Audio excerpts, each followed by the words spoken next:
Hi viewers, চলে এসেছে আজকে আরেকটা নতুন ভিডিও নিয়ে। তো ভিডিও দেখে হয়তো বুঝতে পারছো।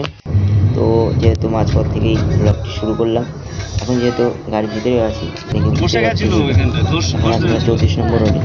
আমরা আজকে যাবো টুরে কৃষ্ণনগর অ্যান্ড মায়াপুর। খবর হলো তুমি জানো না কী করতে যাচ্ছি, কেন যাচ্ছি, বৃত্তান্ত সব কিছু ভিডিও বলে দেখাবো। তো চলো গাইস, তো লং ড্রাইভে যেতে খুবই ভালো লাগে। তো একটু লং ড্রাইভের যে ভিডিও ওটা একটু নিয়ে রাখলাম, ওটা খুব ভালো লাগে আমার।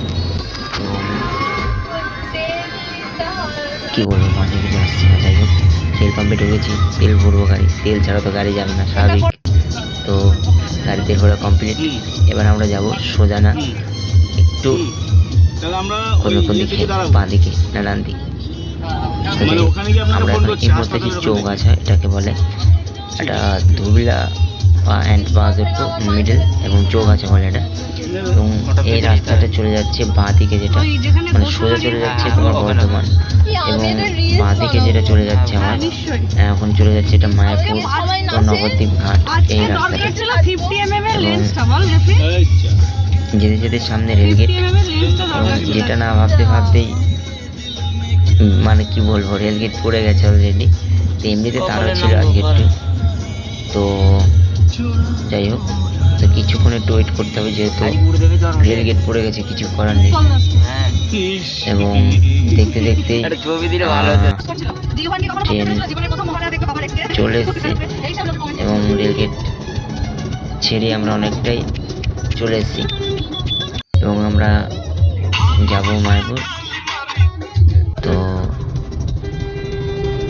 গাড়ি যাচ্ছে দিকে দিকে দিকে দিকে দিকে, গাড়িতে যেহেতু গান হচ্ছে খুবই ভালো লাগে। আমরা যখন লং ড্রাইভে একটু গান শুনবো আর বেশ চিল, কিন্তু গানটা যেহেতু আমি দিতে পারছি না, কারণ কপিরাইটের ব্যাপার আছে যেহেতু।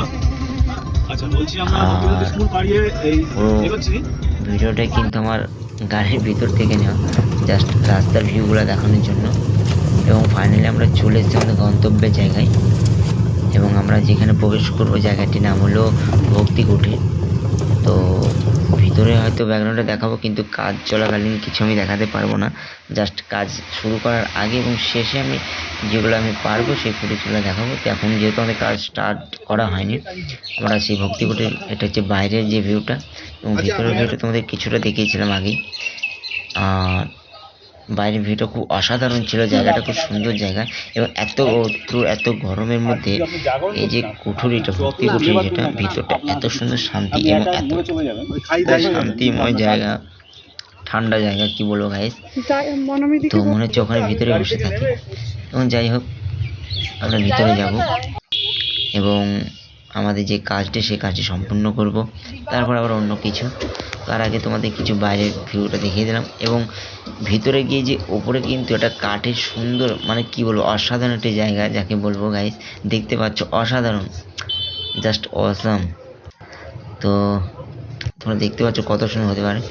এবং টোটাল জিনিসটা, যে ভিতরে যে ভিউটা, সব কিছু বাঁশ এবং কাঠ দিয়ে বানানো এই ভক্তিকুটিরটা। তো আমাদের ফাইনালি কাজ ওখানে কমপ্লিট, এবং আমরা যাব একটু মায়াপুর, এবং ওখানে আমাদের একটু খাওয়া দাওয়ার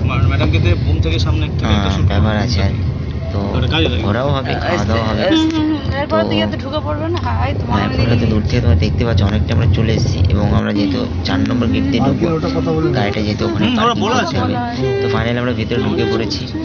এবং এখানে আমাদের পার্কিং করতে হবে, এবং যেটা নিয়ম সেটা করতে হবে। তো কিছুক্ষণ এখানে ওয়েট করলাম। পার্কিং শেষে আমরা ফাইনালি গাড়ি পার্কিংয়ের কাছে চলে এসেছি। গাড়িটাকে এখানে পার্কিং করবো, এবং পার্কিং করা আমাদের কমপ্লিট। এবং আস্তে আস্তে আমরা যাবো। এখানে লেখা আছে গাইস, কি লিখেছেন জানি না, ইংলিশে একটু খুবই কাঁচা, বাংলা একটু পারি। তো যাই হোক, আমরা ফাইনালি ঢুকে পড়েছি। এখানে আমাদের খাওয়া দাওয়ার ব্যবস্থা করা হয়েছে। তো অসংখ্য ধন্যবাদ। যাই হোক, জায়গাটা খুব সুন্দর। আমি ফার্স্ট টাইম মায়াপুর খেলাম এবং অসাধারণ খাবার ছিল, নিরামিষ খাবারটা দারুণ ছিল এবং সুন্দর খাবার। তো যাই হোক, পরের ভিডিও আমার দেখাবে গাইস। অনেক অনেক ভালোবাসা। তো সবাই সাথে থেকো, পাশে থেকো। Thank you.